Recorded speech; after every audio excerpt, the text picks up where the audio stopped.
All right, let's get into other issues. We, of course, had a sitting week conclude last week, the end of a fortnight of Parliament. And, of course, from Thursday this week in Brisbane, Labor will host its 49th National Party Conference. It's going to be interesting. Joining me now for the latest Australian newspapers, Dennis Shanahan, National Editor. Dennis, welcome. Let's get into that conference. I've gone through a whole lot of detail there of the motions that we've seen unfold in the last few weeks. We hear today one of the unions wants to see those legislated stage 3 tax cuts, of course, repealed or at least reviewed. Let's be correct, at least reviewed. But this is an historic conference. It's the first time since 1979 where the left faction are likely to have a workable majority, so will be dominant. And of course, they're the PM's men. He's one of the left. How do you think it's all going to play out?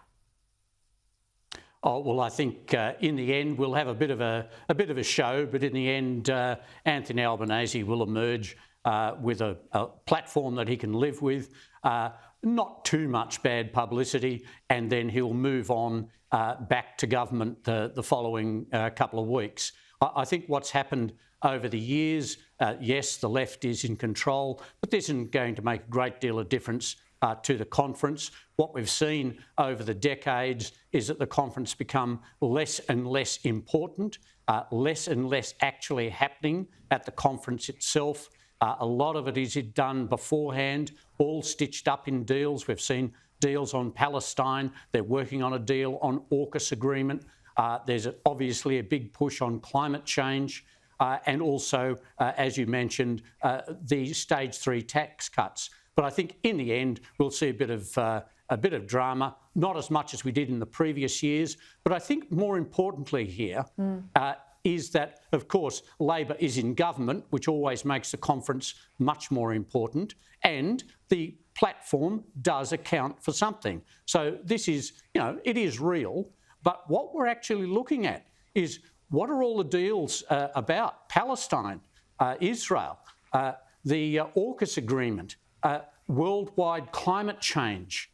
The only thing that we're seeing at the moment, which is being debated before the conference, which involves cost of living, is the tax cuts. And I think that people will look at this again, thinking that the Labor Party is allowing itself to be distracted from what is by far and away the most important issue in people's minds, and that's the cost of living. And what we're seeing is a bit of self-indulgence as people fight over which part of Israel should belong to Palestine, etc. I think that overall there won't be a great deal of damage done to Anthony Albanese, but there won't be a great deal of good done where it comes to what are they doing about the cost of living.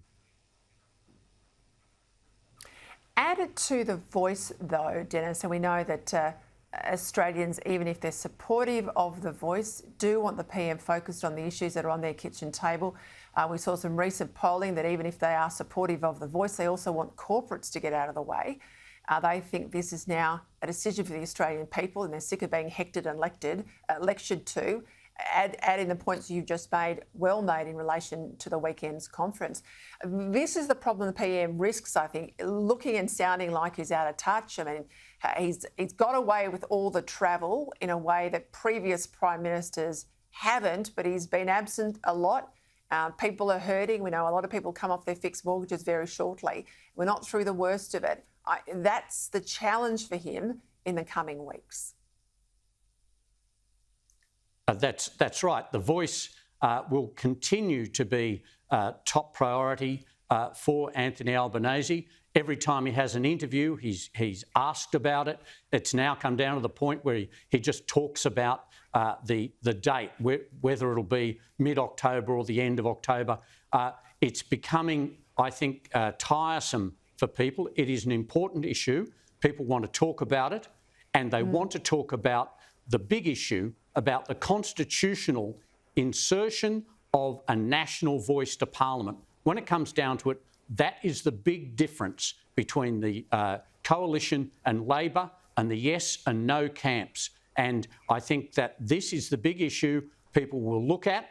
There's no doubt that the no vote, while the polls support it, we should remember that the polls and the expectations also supported a Republican victory. This is the reverse. It may well be that the Yes campaign still gets up. There is still time for it and still a lot of debate to go on. But I think that the Prime Minister is battling on two fronts where he has to try and push because it matters so much for him now, and all of this stuff that's not about him. Yes, it is about him. He's going to be blamed for it if it fails. He'll certainly take credit for it if it passes. And yet, at the same time, people are far more concerned about the cost of living and their day-to-day wages and the food they put on the table. Oh, mate, did you hear the PM on Channel 9 last night saying it's not his product? He's already putting out the markers to say this is not my fault if it goes under. But just, I think, aiding him it's pretty bleak for him on The Voice, let's be honest, but one thing that aids him, I think, is this general untidiness in the coalition, particularly the Liberal Party.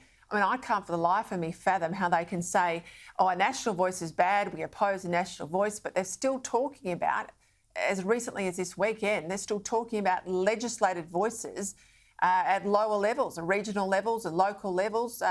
I think this is a real problem for them. Well, I'd have to disagree with you there. I think, Peter, that what Peter Dutton has done over the weekend in what he has said is that a Liberal government under him would fight for constitutional recognition of Indigenous Australians and that they would... No issues there, Dennis. Support that, absolutely.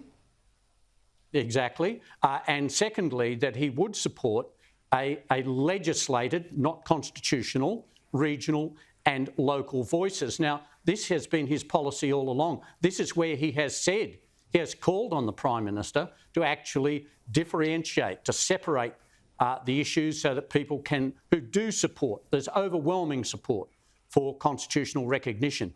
And I think what Peter Dutton has done is responded to an act of desperation from Anthony Albanese, who said at the Garma Festival that if you don't vote for this proposal, which includes recognition and the voice, you won't get recognition again, that it'll be off the table. And what Peter Dutton has done is offered an alternative to people to say you can vote no and you can still get recognition. And I think that this is a problem for Anthony Albanese. Yes, it is a more difficult message to sell for Peter Dutton, made worse by the Nationals' own sense of irrelevance in the debate and Little Proud suggesting that, oh, it has regional in it, so we've got to be consulted. I think that the Nationals have had a few problems internally in their party room about the voice, and I think we're seeing a bit of confusion as a result of that. But I think overall that the decision by Peter Dutton to promote the idea, which has been coalition policy for a long time, for constitutional recognition and a legislated voice, not a national voice, but a local voice, is actually something he can sell to people who then can feel more comfortable about voting no. All right, we'll agree to disagree on that one because I'm with you on constitutional recognition. That goes back to John Howard's era, but I think any type of voice, legislated or not, national or local, is a sop to moderates in the party room. And I've got that teal seat polling to say, even teal seats are voting no. But anyway, let's quickly just jump on that issue today. Pauline Hanson sacking Mark Latham as her New South Wales party leader. She puts it down to poor results for him in the 2023 state election. Fair enough. Big call, though. She's absolutely poked the bear here. What do you think, Dennis? Well, I think that Mark Latham is rapidly becoming the latter-day Billy Hughes.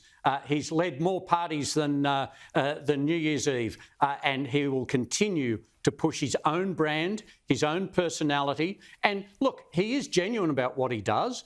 He does make a big impact. He's led the Labor Party. He's now led the One Nation Party in New South Wales. And who knows what could be next. But I think that Pauline Hanson has a few problems of her own, and just trying to blame Mark Latham is an indication that One Nation's on the slip further. It's been a very long decline, but I think it is still declining, and she's using Mark Latham as a bit of a scapegoat, but I don't think Mark Latham's going to go away, very much like Billy Hughes refused to go away and just hung around. We'll see what happens. The retaliation will come thick and fast. Dennis, thank you as always.